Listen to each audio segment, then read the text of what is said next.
All right. Well, thank you everyone for joining us today for this EdTech Roundtable. We have Study New York in the building. We also have Nichole Barbe, who's going to be giving us leading the roundtable. We're going to start off by giving you some details about Study New York and Study New York membership.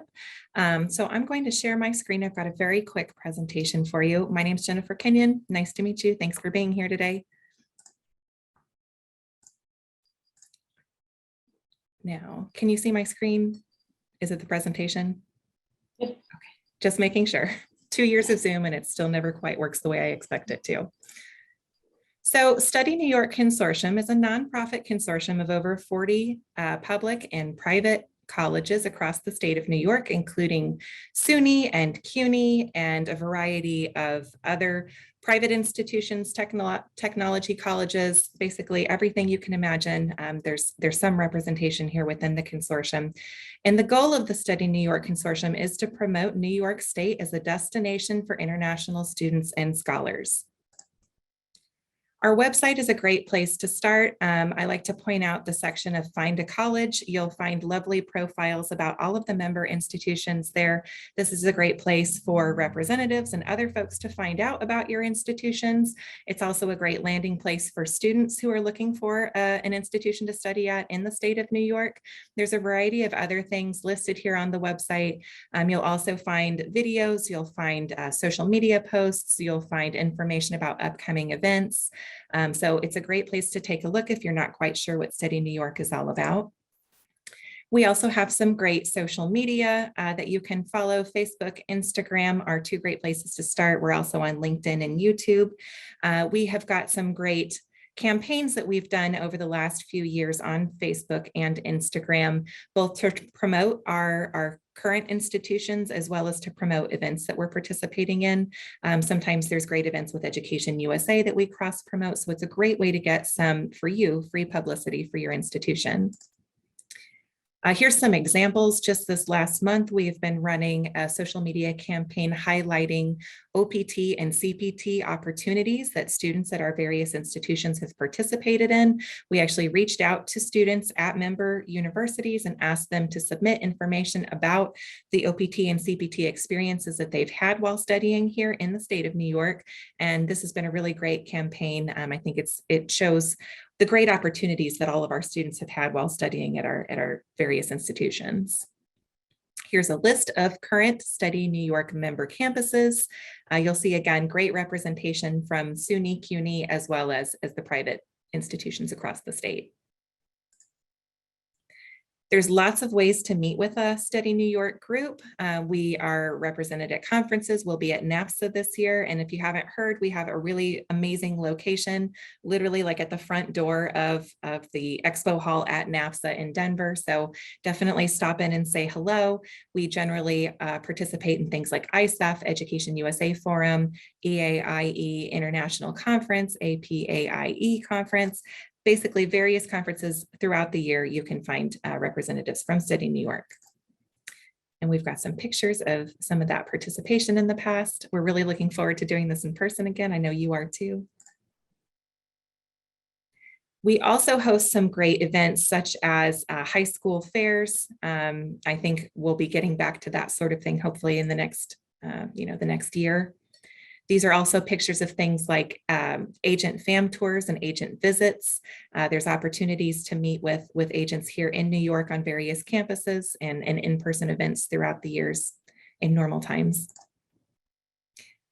Here are some more images from our social media posts.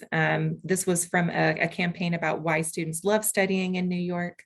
We have a photo contest every year, and the photo contest is a way for students at our campuses to demonstrate just what their life has been like while they've been studying in New York. And we do promote across all of our social media channels that photo contest and those images, which is another great way to get some free publicity for your campuses.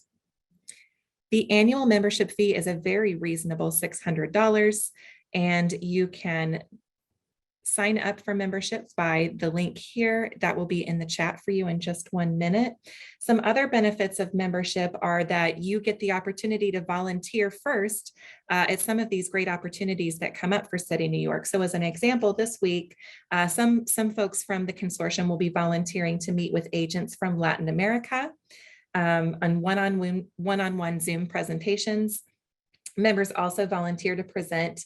We have a free Vietnam agent workshop coming up on May 26th. You'll see that on our Facebook and Instagram pages this week. And that is a free opportunity for some of our member institutions. We also have the opportunity to network with each other. This is a really amazing group of people within this consortium. It's very open. It's very, we have the ability to really, I think, come up with ideas and enact those ideas and make them happen. So that's a really exciting part of being a member of Study New York as well. So with that, I would like to go ahead and turn it over to our other panelists. First off, just very quickly, Nichole is actually the reason that I joined Study New York. Years ago, when I first came to New York and I was trying to figure out how things worked here, I was on a recruitment trip in the Middle East, I think, with Nichole, and she said, you know what you ought to do? You ought to join Study New York. It's really a great group and they can help you navigate things. So I owe Nichole a lot because she got me involved in this organization in the first place. So with that, I'd like to turn it over to you. Thank you, Jennifer. I appreciate that. Let me just do a quick screen share here.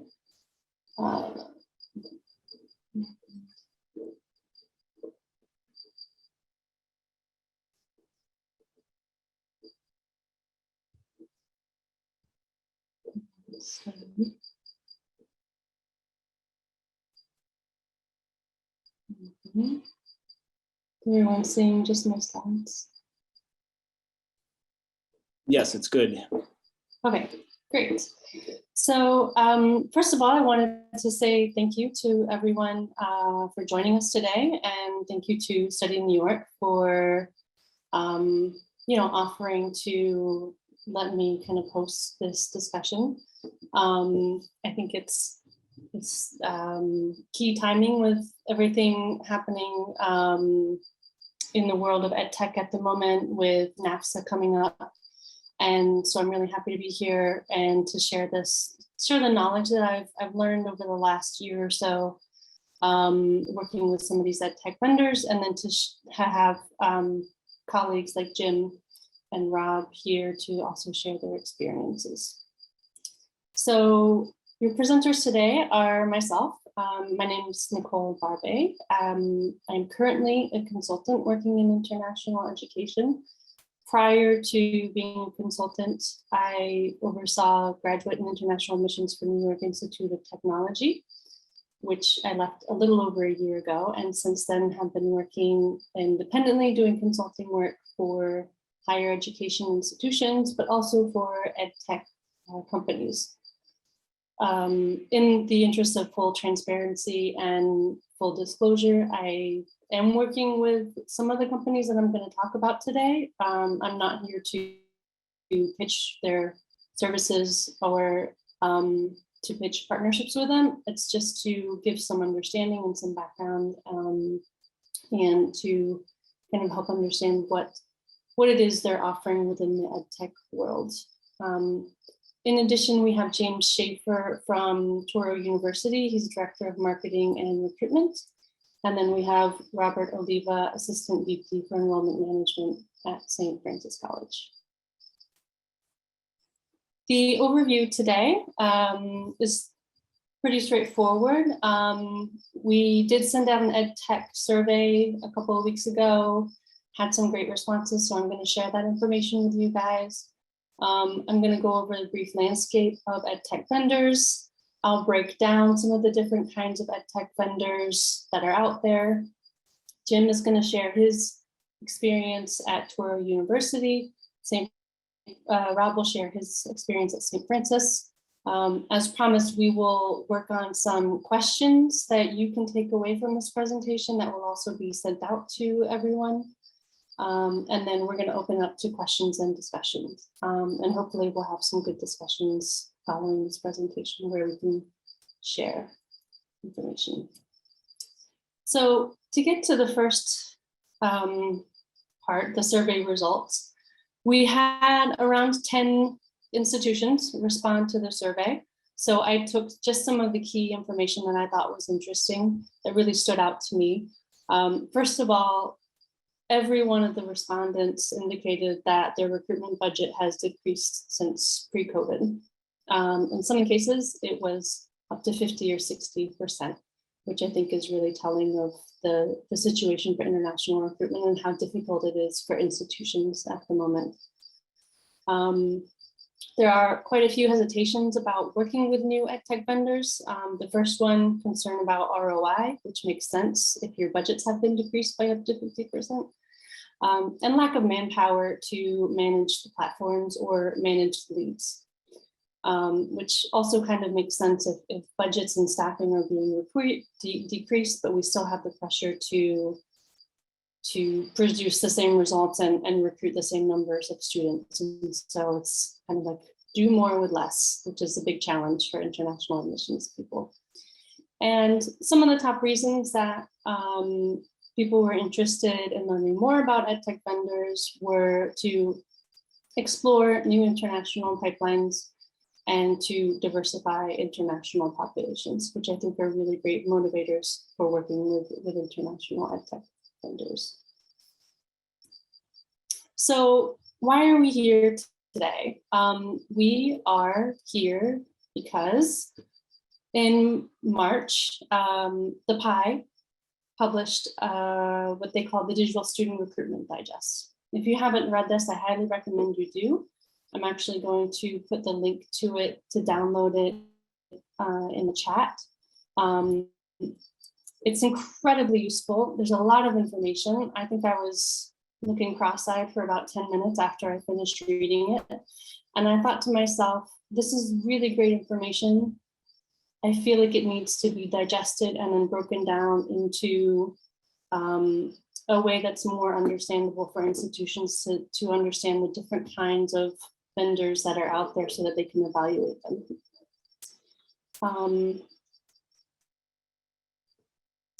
So I took the time to go through this. And I said to Study New York, you know, I really think it would be great if we could do some kind of roundtable and have some discussion about people's experience, institutions' experience working with these vendors, so that they could share their experiences and talk about what they've done, what has done and worked well with vendors and what hasn't worked well. Vendors that they really liked working with and vendors that have been kind of so-so.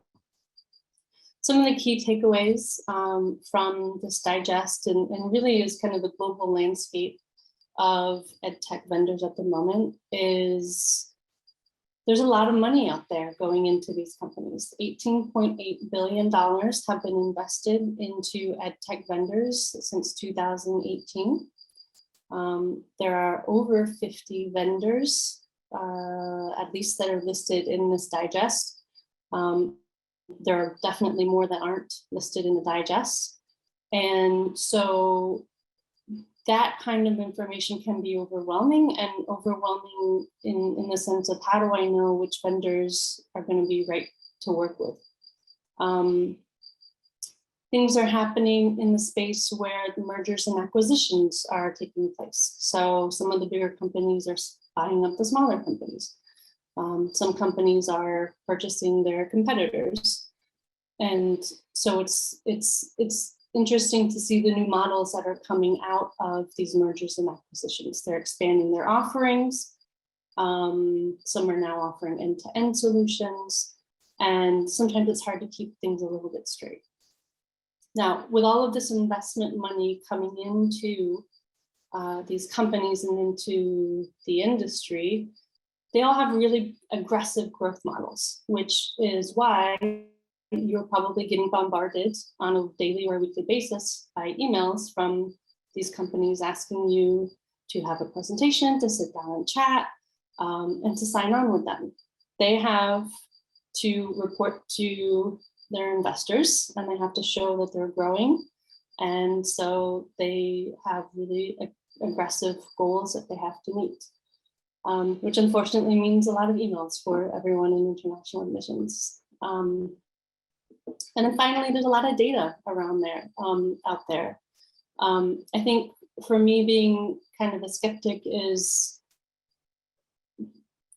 who at the end of the day is going to be, the real client. Vendors are using data-backed insights. They're using machine learning. They're using AI to do things like predict engagement, to predict applications and enrollment conversion. And they're collecting all of this data. At the end of the day, who's the client? Is it the institution, or is it those who would buy and profit from the data? And that's just kind of my cynical analysis of it, but I think it's important to understand that's probably where some of the value is for these investors who are coming into this industry. Because if you think about, the numbers of international students and the funding that they generate, it's hard to imagine how $18.8 billion, fits into what we know within higher education in terms of revenue. So it's a lot of information. There's a lot of things going on. It's a really confusing, I think, time as an institution. And what I wanted to make a point of is, having been in a former higher education institution, employee, having been in a lot of your seats, in the same seat as a lot of you, I have had the opportunity as a consultant to meet with these people with an objective mindset, to look at them and meet with them as if I was an institution, but then also to look at them from a different side of the table. And so I feel like I've learned a lot in the last year or so, having these conversations with them. So with all of this, it leads to a lot of things to think about. The first is, as an institution, how do you know which, if any, of these tech vendors are going to be right for you? You need to think about things like, are you able to work with agents? Can you pay commission? Is your institution willing to give you some budget to pay money up front on some kind of investment? You have to think about whether your institution is the right fit for the platform that they're offering. So what that means is, do you have the resources to effectively use their platform? Do you have the budget? Do you have staffing? Do you have a CRM in place? Do you have a communication plan in place? Does your institution have a tolerance for risk and patience to wait for the required amount of time to see ROI, or are they looking for immediate results? So something to think about when you're looking at a platform, if you're the right fit for them, if they're the right fit for you. Are they offering anything different from any of the other companies out there? In some instances, especially when you're looking at things like lead generation, it might seem like they're all trying to sell us service a slice of the same pie. So how do we know that the leads you're going to get from one vendor are going to be different from the leads that you're getting from another vendor that you've all signed on? Or how do you know that the service that you're going to get from one platform will be different or have a better ROI than a different platform? Is it a new company? Do they have long-term viability? Do you know if you sign on, with this vendor, are they still going to be around in 2 to 3 or 3 to 5 years? Do they have investment backing, or are they bootstrap? What's their model look like? Do they have effective and sufficient funding, staffing on their end as well? And so it's important to get to know the companies and to know, their models and their structures as well. And then finally, what's the risk reward ratio that you're comfortable with as an institution? Technology is definitely the direction that recruitment is going in. And so you have to take a step back and think, can my institution afford to work with these companies? But at the same time, can my institution afford not to work with these companies? You know, am I going to lose out if I'm not signing on to different kinds of lead generation or different kinds of agency partnerships? It's a difficult time with limited budgets, and so it's important to know, you know, how best to spend the limited money that we do have. So I've broken it down to 4 kind of main types of ed tech vendors that I'm going to go into detail on. The reality is there are more than just these 4 buckets of different kinds, but these are the different, I would say, platforms or different kinds of ed tech companies that seem to be, you know, making the most noise at the moment. These are the kinds that you're hearing about the most, you know, in terms of investment. Probably hearing about them on LinkedIn, probably hearing from them the most as well on email. And so I'm going to go into more detail on these, but I will also talk about some other, you know, kinds of ed tech out there, such as peer recruitment, common application systems, and then some end-to-end solutions that I'll go into briefly as well. So to start out with the aggregators. Who are the aggregators? Agent aggregators are companies like Applyboard, companies like Educo, Accelerate, Adventus.io that I'm sure you've all heard of, and MSN.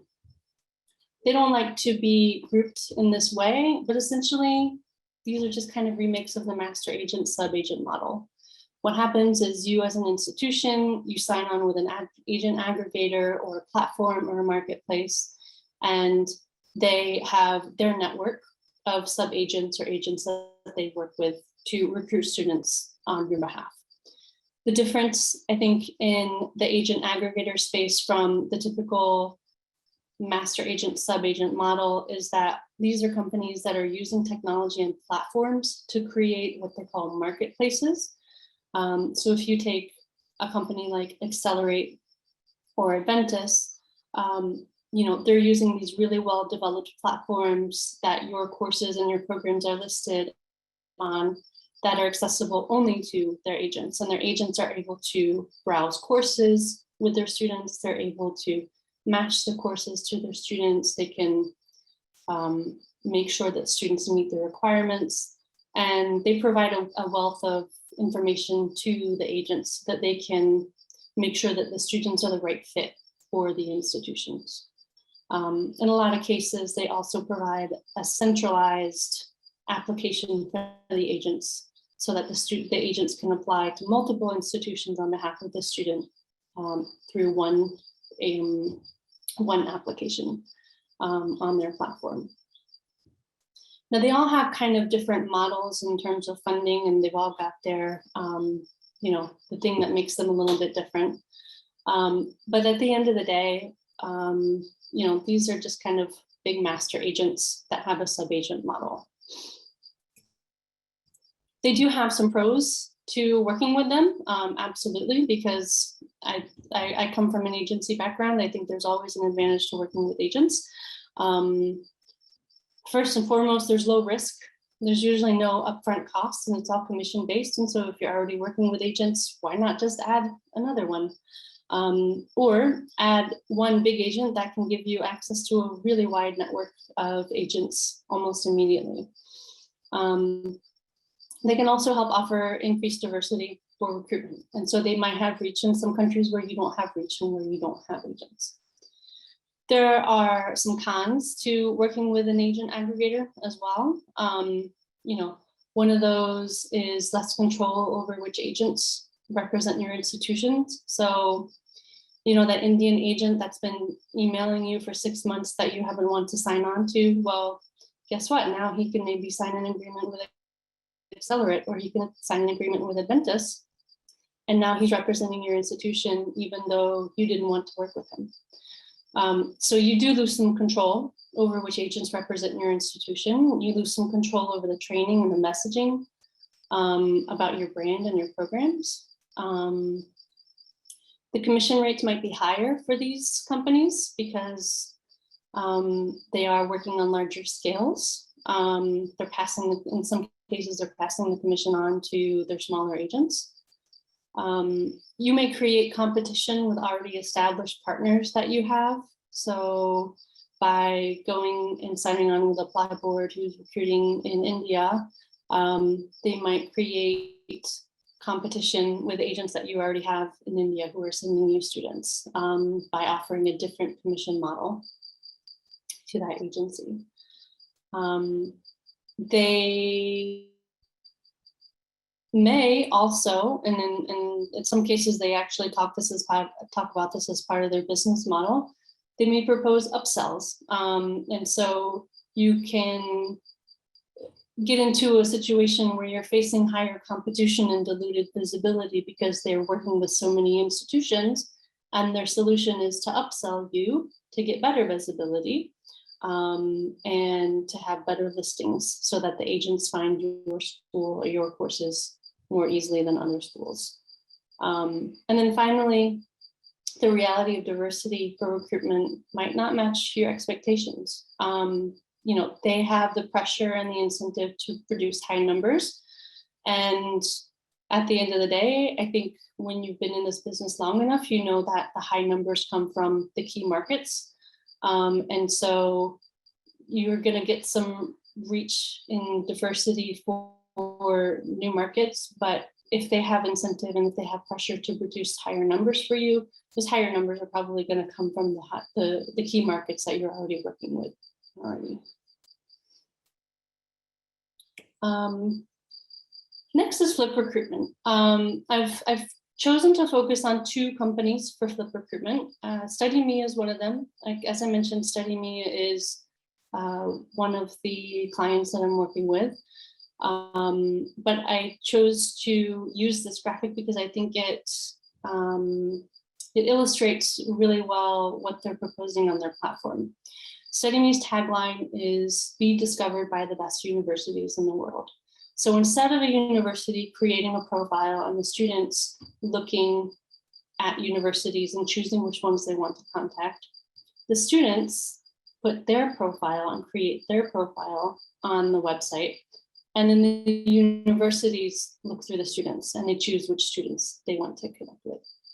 So the institutions have the opportunity to select the criteria that they want to see in the students. They can select things like budget, location, and they can target which students they actually want to talk to. And they do this through the platform. It's a very informal chat function. And by the time the students come into your CRM or come into your application system, they're coming in further down the funnel. So you've already done this engagement with them, you've already talked to them, and by the time you see them in your system, they're already going to be an application. And so at that point, you just need to convert and yield them. Another big player in Flip Recruitment is Concourse, which many of you have probably heard about as well. They have a great graphic as well, which I chose to share. It's a very similar model to StudyMe, where the students create their profile. However, Concourse really partners on this model with high school counselors, and I think that's what makes it a little bit different. They include high school counselors in the process. So high school counselors help students build their profiles. They provide the verified official documents and the scores. Concourse helps you build a list of candidates based on your criteria. And then you're able to look at qualified students and make decisions on whether you would like to make an offer of admission or not. Through their platform, you can communicate with students, you can communicate with the counselors, you can request additional information. And so, as they said, Flip Recruitment, it really does flip the process so that the students are the ones putting themselves out there, and the institutions are the ones saying, we think you're going to be a great for our institution. This is what we would like to offer you for admission. As a former admissions person, I find a lot of pros to the Flip Recruitment model. I think One of the main things that you get out of flip recruitment is you're choosing the students you want to connect with. And as a result, you're receiving qualified leads. The ability to pre-qualify them and to filter them based on the criteria of the, maybe the program that they want to study, country of origin, city of interest, budget, really helps you narrow down on students who are going to be a right fit for your institution, a right fit for your programs, and a right fit maybe for the city that you're living in. The ability to engage students directly via the platform is really great because it's an informal process. We know students are big on text, they're big on chat. We all get email fatigue, and so it's nice to have a different way to communicate with students. You can do automation of searches and messaging so that the platform just sends you on a weekly basis new students to reach out to, so you're not having to do the work of looking through the individual students. Once you have automated searches set up, they'll send you the ones that you need. And I think in the case of concourse, you can get engaged directly with high school counselors, which is really great. I know at the undergraduate level, doing international recruitment, high school counselor relationships and building them up is so important, and it's difficult to do that sometimes via platforms, and it's difficult to do that if it's not someone you see on a regular basis. Now, there are some, I think, challenges to working with flip recruitment. One of them, of course, is the investment piece. So they do require an upfront investment. So that always raises the question of ROI.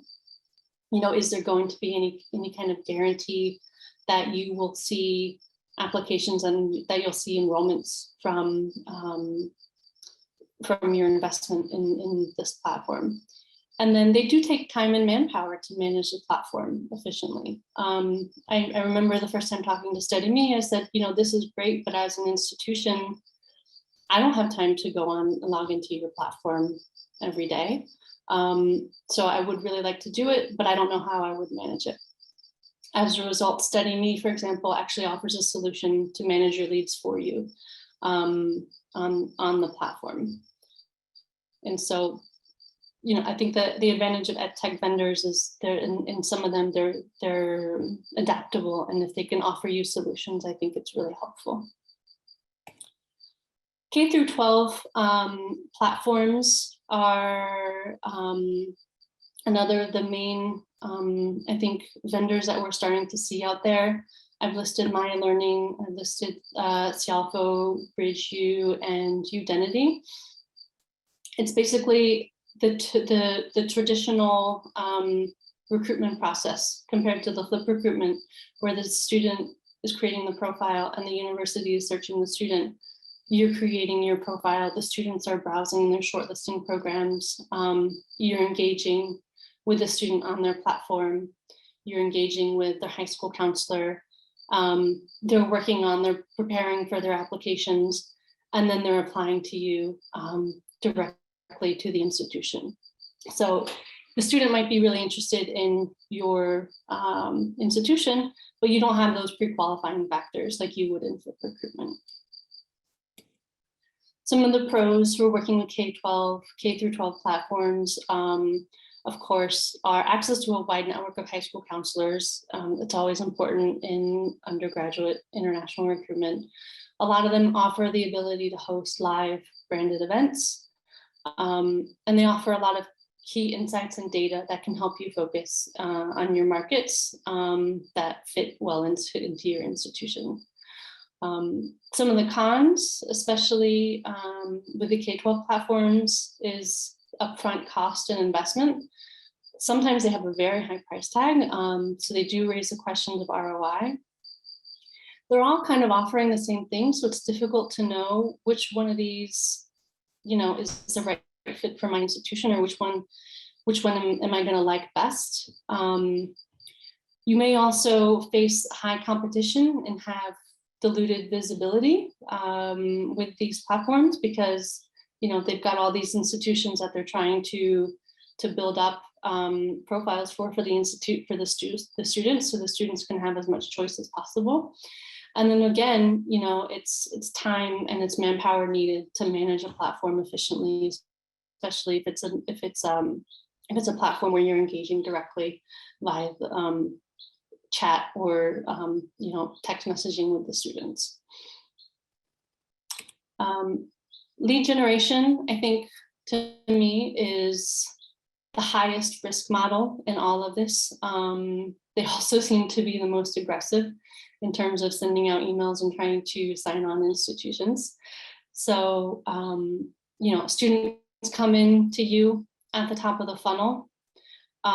You create an institutional profile that they might, you know, look through, they might favorite, they might ask for more institution information. The lead generation website will then send those leads to you. And then it's up to you basically to nurture those leads. So you've got to nurture them all the way from the point of prospect to hopefully enrollment if they do apply and enroll. So it puts a lot of the work and a lot of the strain on the institution to sign on to lead generation. It's really important to have a CRM. It's incredibly important to have an established communication plan. And then, you know, the question comes up of, how do I know that the leads that I'm going to get from Times Higher Education or Keystone are going to be different from the leads that I'm going to get from IDP or study portals? And so sometimes it can be hard to differentiate between the different lead generation providers out there. I think there are some pros to working with some of these lead generation companies. So I mentioned their names. I mentioned Times Higher Education. Keystone Academic Solutions is really well known out there. IDP, and who used to be Hot Courses, and study portals. So they do have their advantages. They can help with brand building. A lot of times they'll offer things like microsites and content in foreign languages, and they can provide a lot of data that can help you choose your markets that would be good for you to invest in or good for you to kind of expand out in.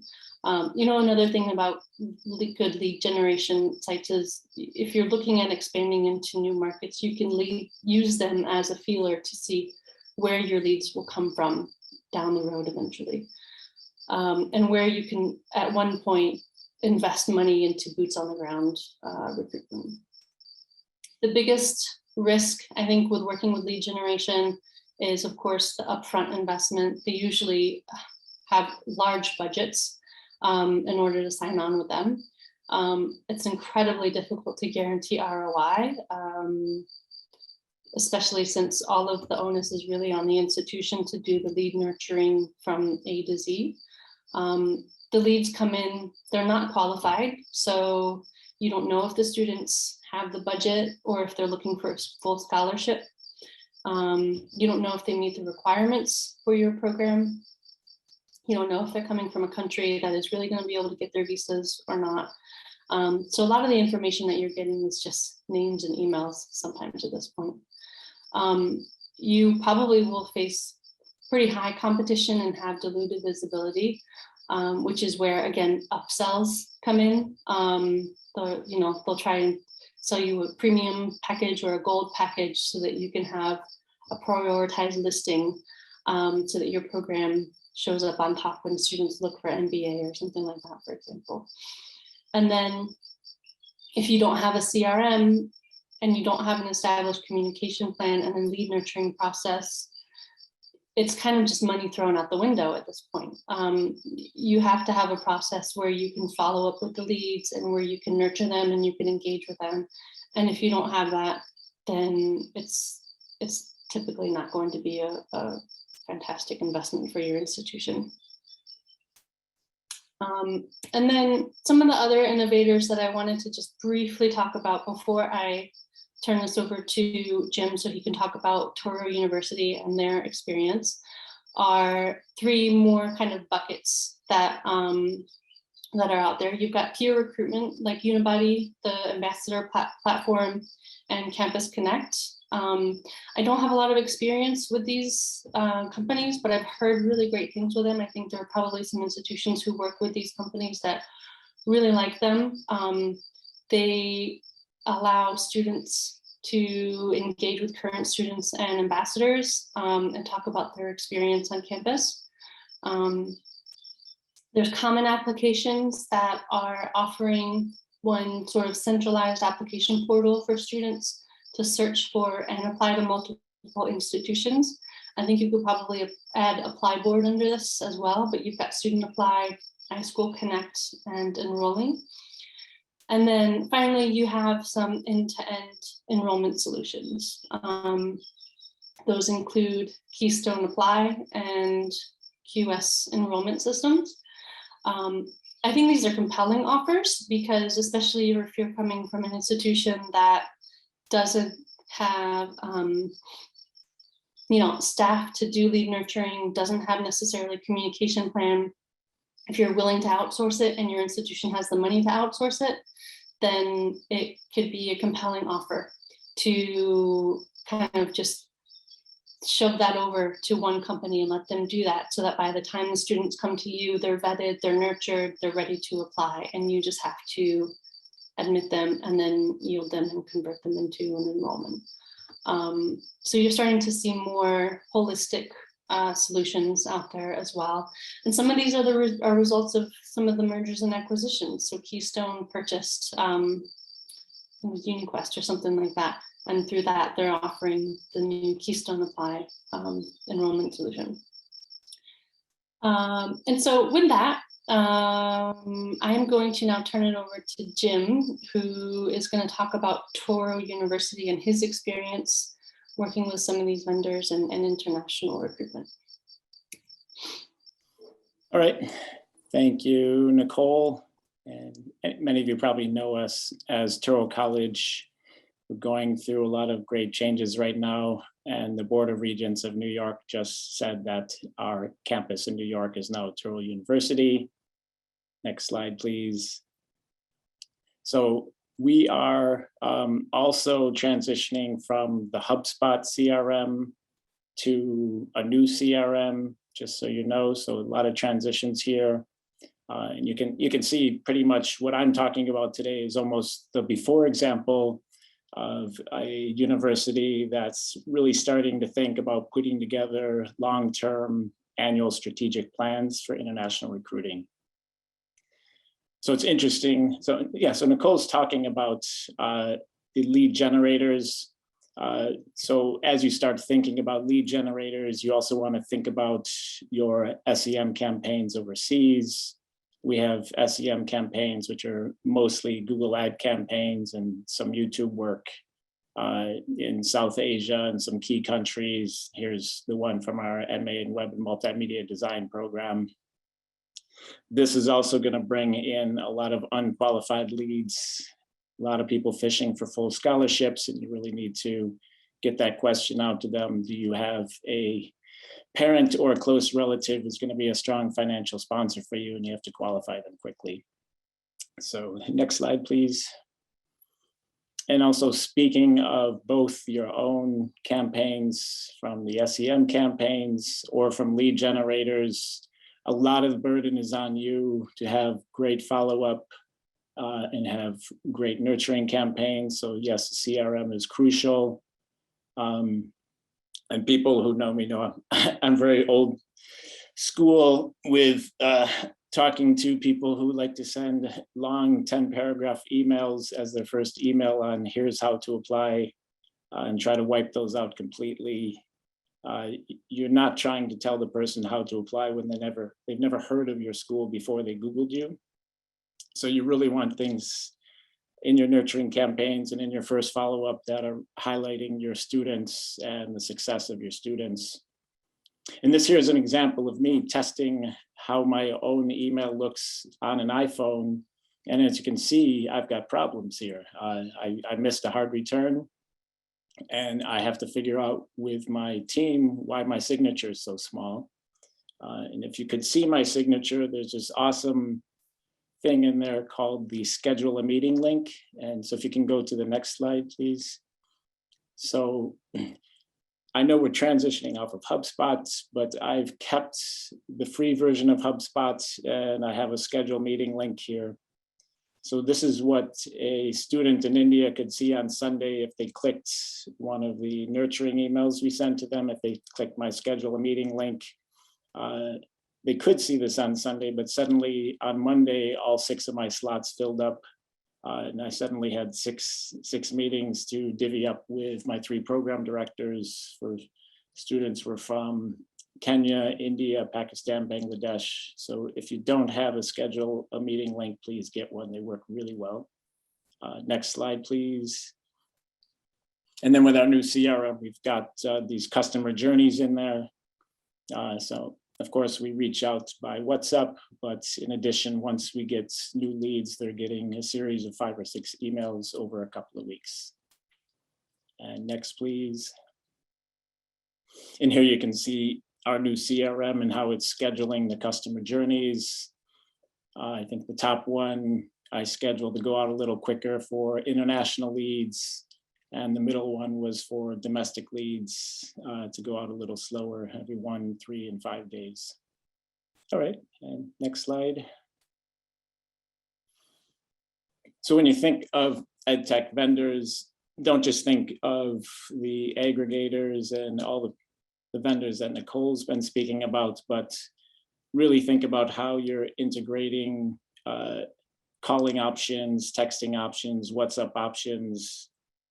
So we had integrated AirCall with HubSpot so we could record our phone calls and really listen to what we were saying and try to train our team to do a better job with the phone calls.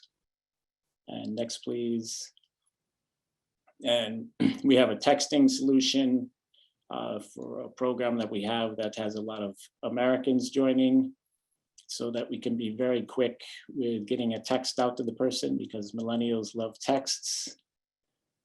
Even today's event, I wish we had gotten your phone number so we could text you. If you go to the next slide, I have an online information session tonight at 7 p.m. And 10 minutes before the event starts, we're going to send texts to all the registrants to remind them to join the online information session. It's really driving up the participation we have in these events. And next, please. And again, WhatsApp internationally, you have to be using WhatsApp Web because you can reel off a string of 40 WhatsApps right in a row. All you have to do is scan the QR code to link it to your WhatsApp, and you can send the same message for your international students to join your international online information very quickly. All right, and next, please. All right, so yeah, so at Turo, the conversation, the deans and the provost really wanted to start thinking about working together more. We've been a bit siloed in the past. They knew I had an international background, so I informally became the guy that anybody from any academic department would get an email from an ed tech vendor and would say, Jim, can you check this out? So I was the guy that got all the emails from Professor Smith asking me to check it out, sometimes copying some deans and provosts to make sure there was a little added pressure to it. But my answer to everybody is I don't want to be checking out these things one at a time. I want a strategic plan, think about it long-term. So finally, I got the go-ahead to put together an international prospectus. So you want to get a nice 30, 40-page international prospectus, just with all the information that international students and international agents should be knowing. And the next slide, please, because I was getting questions about the Graduate School of Business and I did not know the answers. So you got to get all your programs on here that are popular with your international students. And the next, please. And definitely, as you can see, I'm right now with the Graduate School of Technology, but it actually is good for me that we have a osteopathic medicine school that's ranked number 4 in the US. So this is on our prospectus as well. We bring up rankings a lot, even in just the Graduate School of Technology open houses. So know all your rankings throughout your university. And the next, please. All right, and this comes from an ed tech vendor. So we used to have a chat function on our website run by an outside vendor. And they helped us set up this really in-depth script with lots of tricks for our graduate assistants to send little short chats to keep the person online and chatting. So when we stopped working with that vendor and we started doing the chat ourselves in HubSpots, we kept the chat scripts and we update it every 6 months. And then we've got grad assistants who hopefully right now are watching our chat live, looking for international and domestic students coming and chatting with us. So definitely you want to make a chat script. I actually, if you can go to the next slide, you can also do the chat externally. So like Nichole said, Unibuddy has the Student Ambassador Program. Fordham does a great job using it. I steal a lot of ideas from Fordham. They do a lot of things very well. I believe St. John's is also using Unibuddy for the Student Ambassador Program. And the next slide, please. And yesterday, when I was in a meeting for a different organization, I had 2 emails come in from EdTech vendors asking me to watch their live webinar. Now, I'm actually very big on getting free content from EdTech vendors for as long as possible before I end up working with them or paying for them. You can go to the next slide. One of my favorites right now is InTED. You may know Ben Waxman. He speaks at a lot of NAFSA events and ERC events. ERC is the organization for universities working with agents in the US. It also vets agents around the world so that they become ERC members and they've been checked out. So you can go to InTED and just give your name and email address and some information, and you can see some fantastic blogs, some fantastic white papers, some fantastic webinars. So I've been consuming their information and their blogs for about 8 years. I still have never paid them for anything. And the next slide, please. Same thing with higher education marketing solutions.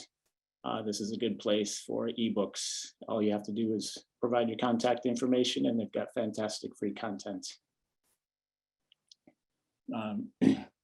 And of course, most of you here are PDSOs and DSOs and on the compliance side, but it is a good idea to know what's happening with the marketing side and how they're looking at Google Analytics tables to look for countries that suddenly might have spurred up. We just noticed that Colombia had a little uptick for us, and we're going to check that out.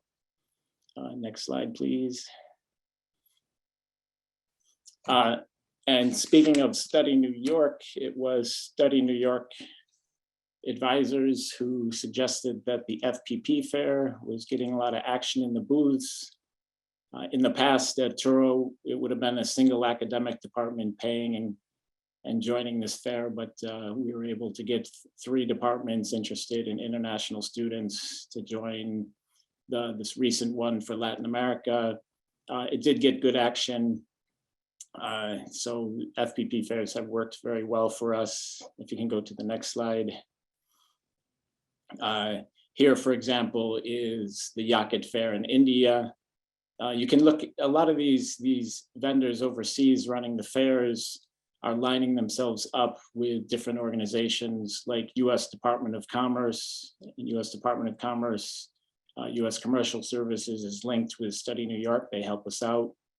They might also be with Education USA. It's worth checking them up.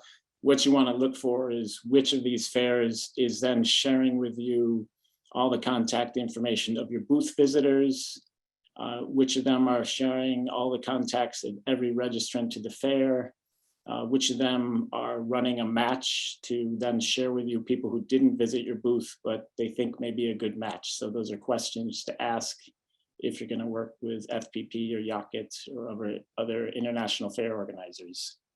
And the next, please.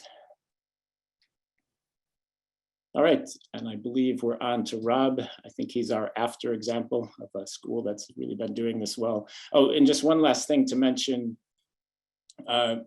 You do, because yesterday I was on the Study New York Latin American Agency meeting, and I had a 1-hour meeting with a Mexican agent. And she said you do have to think about name recognition and long-term branding, that when she starts taking people on high school tours in Mexico City, it takes 2 years for the school to get the branding and the name recognition to finally get lots of students through her. All right, over to Robert. Jim, thank you so much for your insights and the work that you were doing with Toro and focusing on providing an incredible opportunity for students to study in New York City. And I'm grateful to the efforts of the Study New York Consortium. Jim and I both serve as proud members of the board.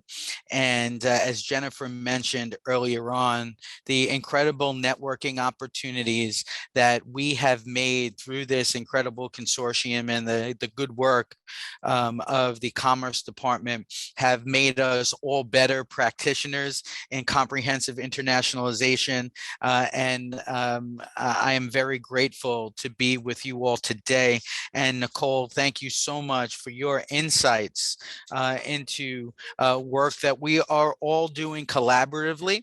And I am a firm believer that while we are all in this game of recruiting students and enrolling students at our institutions, we are in this together. We are stronger together, so we can make our institutions and the experience for our international students stronger than ever. So I'm very blessed to be given this opportunity today. And I want to share a little bit with you about St. Francis College, where we provide a learning environment where everyone belongs, so that everyone in our community has the opportunity to dream big, to serve their communities, and to achieve greatness. And I always like starting conversations by letting you know that we were founded by two Franciscan brothers who came from County Galway in Ireland.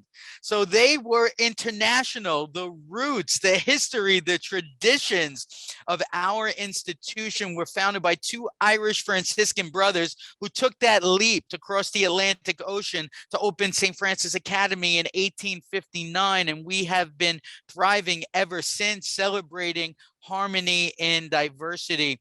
And we have always been educating the new immigrant population of the time. Back in 1859, we were educating my ancestors, Irish and Italian immigrants. And today we educate the beautiful melting pot and that beautiful mosaic that is New York City. And we are proud to have a comprehensive plan for the internationalization of our campus, which really focuses on working with partners in our mission. We cannot do this alone, as we offer a personalized approach to everything that we do, giving our students the opportunity to work with transformative faculty, providing them with the lifetime of a valuable network. We give our students from around the world the opportunity to thrive right here at St. Francis. I would like to give you some insights into what our international population looks like.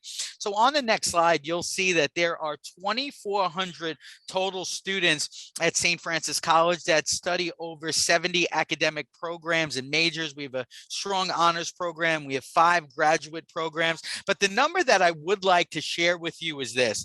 We have 360 international students on campus from 76 countries. So it makes up over 10% of our enrolled student population. We have a 16-to-1 student to faculty ratio. Our students speak over 40 languages, NCAA Division I athletics. And I let you know that because up until we took a concerted and intentional effort to enroll international students 4 years ago, the international students who enrolled were either by word of mouth or they were student athletes.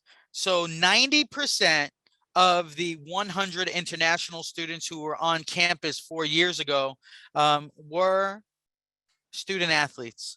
And we have worked very, very hard to change that. And now we are proud to say that 70% of our international students are non-student athletes, right? Because of the partnerships and our strategic plan for internationalization of our campus, working with all stakeholders internally so we can work externally strong. The next slide gives you a breakdown of where our students are coming from. You'll see that 143 of our currently enrolled students come from Europe, with Eastern Europe leading the way. 99 of our international students come from the Americas, with 56 coming from the Caribbean. And then you'll see 72 of our students come from Asia, 34 from Africa, and then it trickles down a handful from the Middle East and a handful from Australia as well. So we have certainly turned the curve, enrolling more non-student athletes than student athletes over the years. And again, we cannot do this work alone. We have an all-inclusive approach to the way we enroll international students. We take a look first and foremost by offering our students an all-inclusive package, which includes tuition, meals, housing, books, and insurance. We want the last thing the students to think about when they enroll at St. Francis College is to be about their paying for college. So we put this all-inclusive plan together that has been very attractive. Not only has it been well received by our students, but the agency partners that we work with also find it as a very easy way for them to explain what the cost of a St. Francis College education is. We lead and model the way with our accounting program. Any student who studies accounting, economics, finance, IT with a STEM designation receives an even more elevated scholarship to St. Francis College. So I highlight that all-inclusive approach because our agent partners, it has been very, very well received by them. Much of the conversation that we've had thus far has focused on embracing technologies. And the next slide will show many of the technologies that we utilize in enrollment management here at the college. First, our CRM. You've heard CRM often. We have a CRM called Salesforce that is overlaid with Enrollment RX, which is makes the CRM higher education specific, which allows us to control our communication and plan for intentional daily communication with our students. We work with a solution called Marketing Cloud, which allows us to effectively market to our student population, especially our international student population. You'll see that during the pandemic, we have utilized and connected with students via Zoom in a more intentional way. Every other Friday from 12 to 1 Eastern Standard Time, we host Zoom sessions with international students in our pipeline. EAB Navigate platform allows our students to, upon registering, to connect with all key stakeholders on campus. Our international students make their enrollment deposits and pay their tuition using a platform called Flywire. Canvas is our learning management system, and Colleague, an Ellucian product, is our student information system. But I really want to close this section by letting you know that peer-to-peer EdTech communication through Unibuddy has certainly differentiated ourselves by giving our students the opportunity to connect with international students on a daily basis, plus key stakeholders throughout the St. Francis College community to get to connect in real time with our students in our pipeline through the Unibuddy platform. Taking that a step further, our students also utilize a blogging system that allows our international students to tell their story through the Unibuddy platform. They have been an incredible partner of St. Francis College. Now going into some of the EdTech categories that Nichole very eloquently spoke about earlier.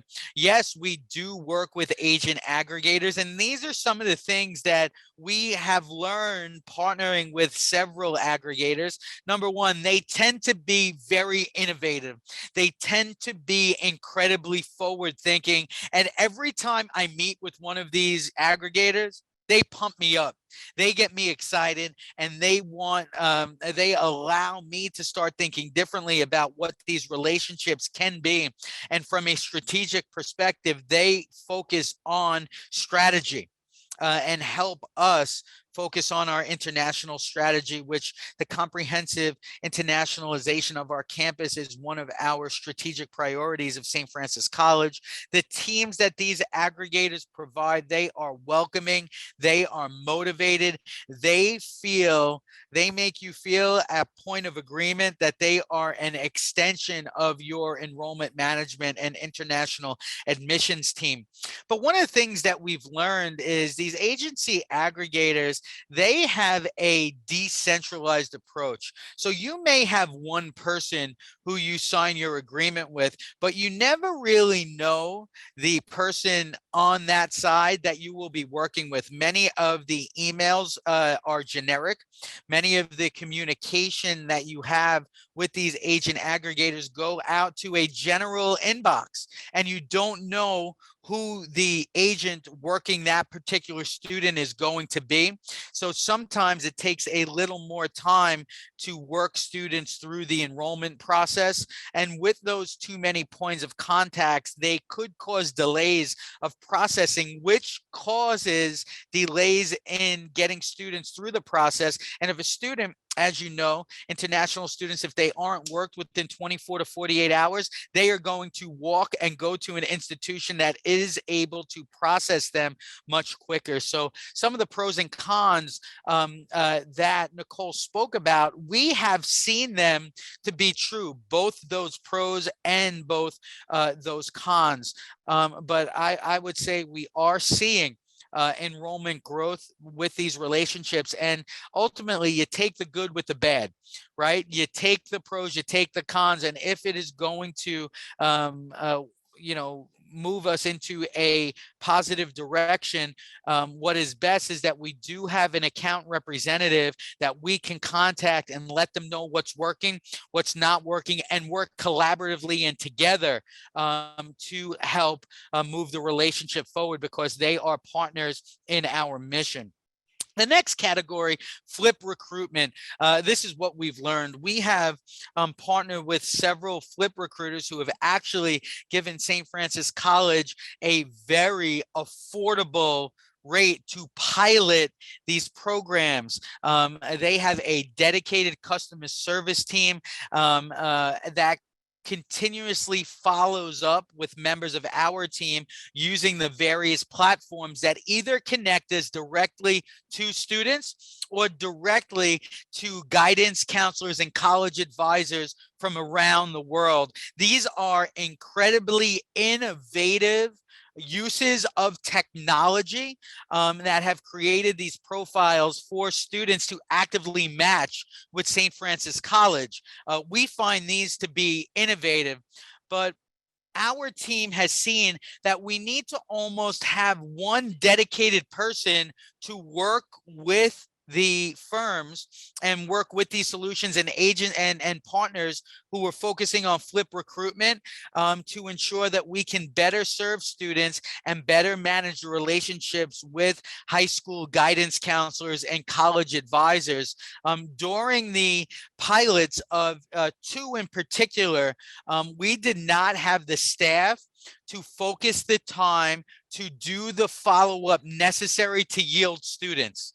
So we did not see the ROI and the yield that we had expected by joining these pilot programs. So the lessons learned and the best piece of advice I can offer that working with flip recruiters to please assign a member of your team to directly work with the platform, who then works with the students and or the high school guidance counselor who can provide immediate customer service. There's nothing worse than when you're working with a flip recruiter who promises top-notch customer service with quick turnaround time. And if we are not able to live up to that expectation, and there is an expectations gap, students are not going to enroll with us. And that goes into K through 12 and lead generation.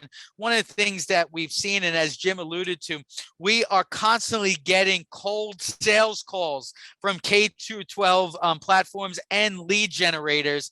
And the timing of these sales calls isn't necessarily fitting in to the right time of the year to start a contract, and they are not necessarily fitting into our budget cycle.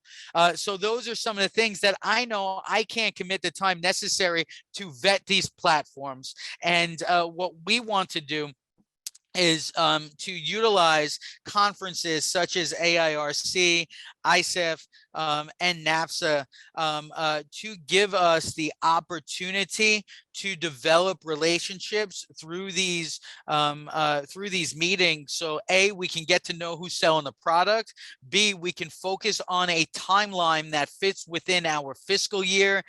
And then third, allows us to comprehensively work together to go into really vetting the system and determining what ROI could be for these lead generation platforms, because it is a financial investment into the work that we are doing. So we have been less reluctant to spend money on lead generation and more reluctant to focus on a strategy that focuses on relationships with growing our corporate relations, growing our agency relationships, and leveraging and utilizing alumni who are abroad to help us with our recruitment through what we call our Terrier Alumni Recruitment Platform. So I simply close by saying we need to leverage and utilize technology to make us better. But what we need to do is comprehensively ensure that the investments that we make with these ed tech solutions fits into the strategic priorities of St. Francis College and has an ROI that will put us on a path to success. So I close with that and look forward to utilizing the time that I have at NASFA, first at ISEF this weekend to develop more agent relationships, and at NAFSA to ensure that we can partner with more ed tech companies that have an ROI for us. So thank you for the opportunity to present today. Thank you so much, Rob. That was a really great presentation. And I'm glad you mentioned NAFSA because from the beginning, one of the goals of this presentation has been, with NAFSA in view in a couple of weeks, providing information to institutions and the knowledge and the decision-making capability to make informed decisions, so that when you get to NAFSA, you can sit down and have these meetings with these ed tech vendors who are probably already sending you meeting invites for during the conference anyway. And so one of the things that we want you to take away from this presentation are some helpful questions for evaluating a potential ed tech vendor. And if you're squinting at your screen right now, don't worry, we are going to send this out to everyone in some kind of a PDF document so that you can go through these on your own. But just to go through a couple of these that are important questions for you to ask them and to talk about with these vendors are things like, who are the competitors? What makes them different? What are their source markets? What resources do you need as an institution to effectively use their services or their platform? Do you need time? Do you need staff, a CRM communication plan? Will you have a dedicated account manager? What's their pricing structure? Is it upfront or is it a revenue share model? How do they measure ROI and can they make any kind of guarantee? Can they provide ROI information for current clients? Can they provide references? Do they have a timeline for onboarding from signing to launch? How much training of staff is required? And do they have training resources for you to use their platform? How do they integrate social media to increase outreach and branding? And do they provide you with things like templates or content or best practices so that you can do the necessary follow-up and nurturing campaigns? And so with that, I would like to move on to kind of a question and discussion period, where if you have any questions, you can either put them in the chat or the Q&A. If you have experience working with some of these vendors, or maybe even any vendors that we haven't discussed, and you would like to share your experience, or you highly recommend or you don't recommend, that's what this conversation today is about, is sharing the knowledge among institutions without the pressure of having, you know, someone from an ed tech vendor, you know, trying to sell and pitch their product. And so if there are any questions out there, Trish did ask a great question that I'll lead in with, but feel free to put them in the Q&A or put them in the chat. Trisha Harrett asked if since cost is a factor for many universities with limited budgets, are we able to share a range of costs for some vendors that we talked about today? I can tell you from experience, for lead generation, usually you're going to look at something around a minimum of $5,000 to $10,000 at a starting point for the year. For agent aggregators, it's a commission model, and so we're not really talking about you know, upfront costs for that. For things like flip recruitment, typically they'll put together a proposal that makes sense for your budget and the number of leads that you're looking at, and so that could be anywhere from, you know, 5,000 to 15,000, really depending on how much you're interested in investing in their product. So the budgets can really vary from different vendor to vendor.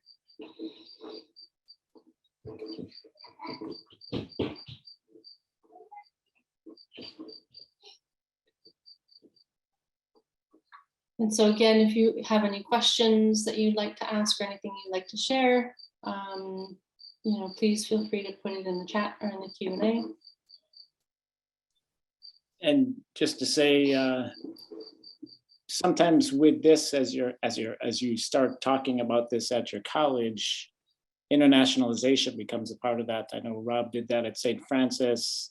I did that at NJCU back in 2014, 2015. So you can reach out to me if you have any questions about internationalization. If you go internationalization, you have to be all in 100%. There is a strong argument for not doing the entire internationalization thing and just focusing on your international recruitment. You know, Jim, I'd like to, you know, just to add to that. We have complete support for comprehensive internationalization from our board, our president, and that's why comprehensive internationalization focuses on the recruitment of students, marketing to recruit those students, study abroad, academic experiences, and co-curricular experiences coming together so we can support all students on campus. The growth it's not an accident that we've had enrollment growth on campus, because this has been a comprehensive effort that started with a task force of 40 stakeholders on campus, including faculty. So faculty has weighed into every decision we have made. We created an international department that works hand in hand with enrollment management that actually models the way for what collaboration needs to be across campus. So again, Jim, you nailed it on the head. You have to be in this 100%. You can't half it, right? It has to be 100% investment. Can anybody else weigh in on internationalization?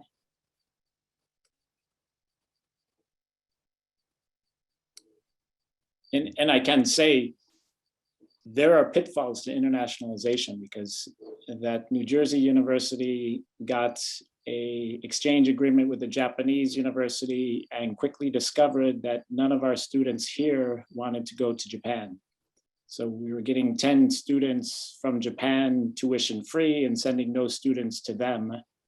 It worked out for the university because there were empty dormitory rooms and they had to pay for dormitory and meal plans. But you do have to think, will your students go study abroad when it's not France, Spain, Italy, and England?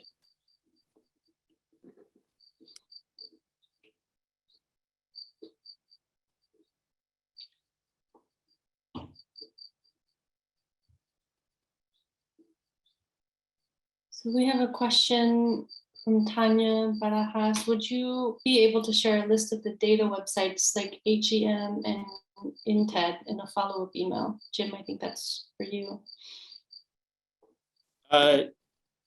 Yeah, again, I can put that in the chat right now. So I know Nicole's going to be making the follow-up. It's going to have the recording and it's going to have the PDF with the great questions to ask an ed tech vendor when you're vetting them. So let me go get that while Nicole's continuing with the questions, and I'll put them in the chat.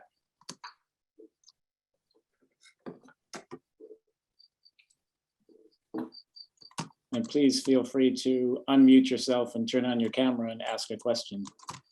Yeah, or raise your hand and we'll allow you to talk if you'd like to talk out loud.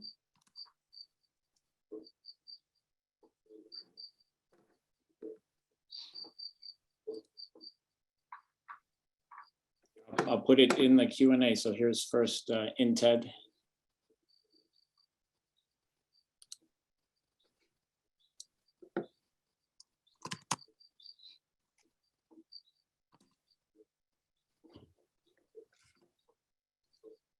Is there anyone here who's had a really great experience with an ed tech vendor that they would like to share, that they recommend, that they have found really, really useful and has really helped them with international recruitment, or anything that they found particularly innovative that they thought, wow, you know, other institutions should really hear about this company and what they're doing? You know, Nichole, I know I mentioned this during my presentation, and I think they sometimes they can be overlooked, but the Unibuddy platform is easy to use, easy to implement, and has helped us build our student ambassador program of international students to engage at a peer-to-peer level. So that EdTech platform, peer-to-peer, has been really one of the more successful solutions over the last few years that we have invested in, and we have seen a direct correlation in students who engage with us through Unibuddy and yield. So that is that's a platform that has worked. When you think about agent aggregators, you know, we have worked successfully with partners such as Applyboard and Adventus. You know, they have certainly developed strong relationships with us, and we're really starting to see it, see growth there. And you know, I bring a company like Applyboard up because they're constantly offering suggestions for us on how we can do better, right? You know, you are currently working here. This is what we suggest that will take you there, right? And I think it's that customer service that I believe has helped grow enrollment, you know, in that area, especially with that. But I, you know, one of the things I didn't mention, we have one member of our team who solely focuses on students recruited through agency partners. They manage all the trainings with agent partners. They manage the relationships with agent partners. They contact them on a monthly basis. They send newsletters on a monthly basis. They survey them on a monthly basis. And that one-on-one communication has been very important to our success. You know, I think you're right about that, Rob. It's incredibly important to have one person who's dedicated to those kinds of partnerships, especially agency partnerships, but then also to have someone who's dedicated to working with these platforms. And I think Jim mentioned this, you know, if you're going to sign on to whether it's a K through 12 platform or a flip recruitment platform, having someone whose job it is to log in every day and just spend 5 or 10 minutes, or someone whose job it is to connect on WhatsApp every day, is incredibly important, and is one of those things that you have to think about when you're evaluating these vendors is, do I have that resource of that extra person, or do I have someone who can allocate that time from their busy schedule to do just that? Because otherwise it's just kind of a waste of money, because you're not really providing the resources needed to be successful. So I have a question. How does Unibuddy protect, and your institution, how do you protect the privacy of the student ambassadors?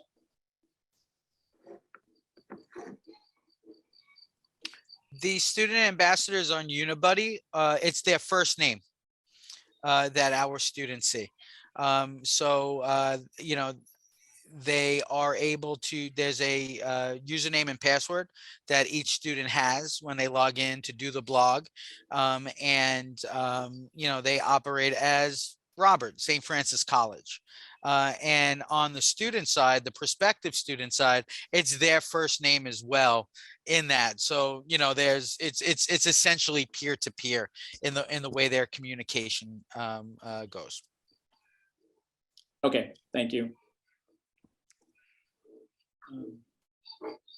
Yeah, and So without we're getting to oh, the go end. ahead, yes. Oh, sorry, Jim, I was just gonna wrap it up, but if you had something else that you wanted to add in. Yeah, again, just we were kind of down on lead generators, but don't just dismiss them out of hand. Actually do your research and run Google searches. If you know students going back to their home country for a vacation, ask them to run Google searches for you and send you the screen prints. You might be surprised that some of the websites owned by the lead generators come up on the first page of the Google search in their company. So then they're not just about whether you're going to get 1, 2, or 3 students from them in that year. They're also about branding and long-term name recognition. So you do want to think about scattering around with some ed tech vendors and get your name out there. My recent experience was going to the FPP thing and seeing a school that always had 8 people in the waiting room trying to get into their chats. And I know this was a school that Americans probably hadn't heard of, but I know they've done their long-term branding around the country. And the school that's probably we think nothing of has a huge name brand overseas, and they had people waiting to get into their booth in the virtual fair. All right, go ahead, Nichole, sorry. No, you're right on that, Jim. And that was my strategy when I was at New York Institute of Technology, was to use the lead generation websites. Like I used IDP, I used Study in the USA, I used Shiksha.com. And I knew they were getting me leads, but I did it for the brand building. And I did it for targeted markets where I knew I wanted to expand, where I knew that I could get the name out there to build up the visibility of the institution, so that when we were ready to do boots on the ground recruitment, we already had some name recognition in market. And so, yes, I maybe poo-pooed a little bit the lead generation because they're expensive and it's not always the best quality leads, but there is a value to it because you can create visibility and do some brand building through the lead generation websites and those partnerships. And so we're at the end of our time. It's 11:30. I wanted to thank everyone for attending. There will be a recording sent out of the presentation. As promised, we will also send out a document of useful questions. If you have any follow-up or additional questions that you think would be helpful to include in that document, don't hesitate to send them either to the Study New York Committee, or you can see my email address here as well. Feel free to reach out to me. And again, thank you, everyone. Thank you, Jim, and thank you, Rob, for your help today. Our pleasure. Thank you. Yes, thank you, Nichole. Thank you, Robert. And thank you, Study New York. Yes, thank you all. Thanks. Bye.